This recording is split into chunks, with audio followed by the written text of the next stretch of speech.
Now, moving on to different styles, moving on from different styles of introducing an essay, what have you got to do to actually come up with a compelling argument?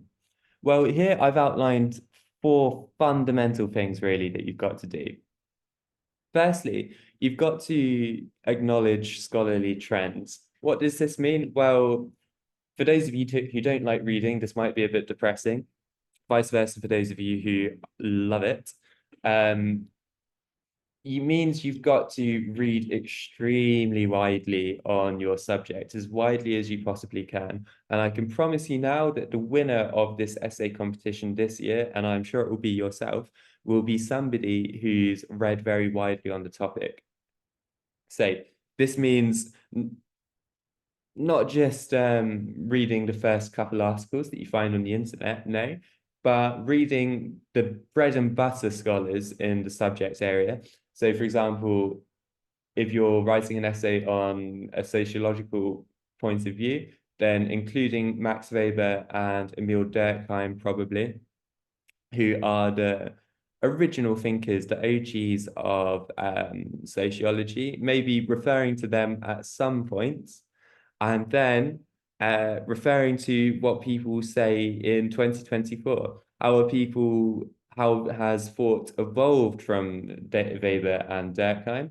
What are people saying now? What are the current disagreements within the scholarly field?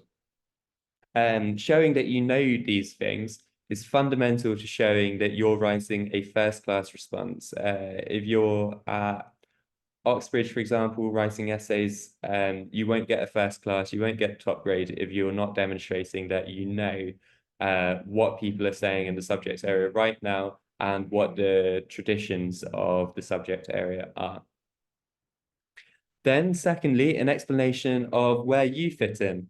Well, this is so, not only is it important, but it's quite fun and rewarding as well. You are a theologian. You are doing every bit as much as somebody who's sitting in some university faculty, um, putting out essays on this subject area because you're also writing an essay. Your views are as valid as theirs. And so you need to explain where you're fitting in within the big world of theological output on this subject. So once you've acknowledged scholarly trends, and you'll be able to do this because you've read so widely, explain where you fit in, which trend you're following, and maybe even if you're being very original, how you're developing that trend.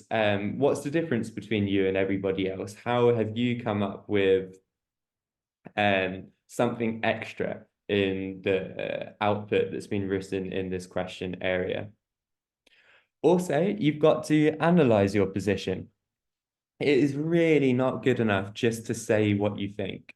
I think to some extent, if you look at the response that's published by the John Locke Institute to the theology question last year, came second place. I think another fault that this essay made was that they essentially just state what they think a lot of the time. If they want to come first, if you want to write a really, really good essay, you can't just state what you think. You've got to explain why you think it. You've got to have a look at both the pros and the cons. And it shows a real maturity if you can look at the cons and show why your point actually overcomes any potential counter arguments.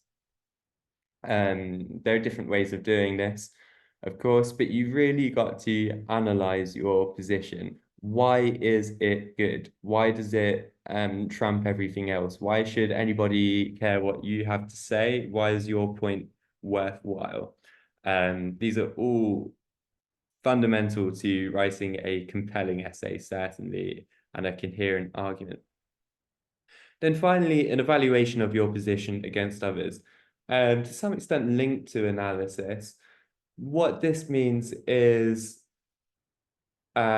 placing again your argument within the context of others, but evaluating it, and you're going to be evaluating it positively, I should imagine, against others. Why is it successful?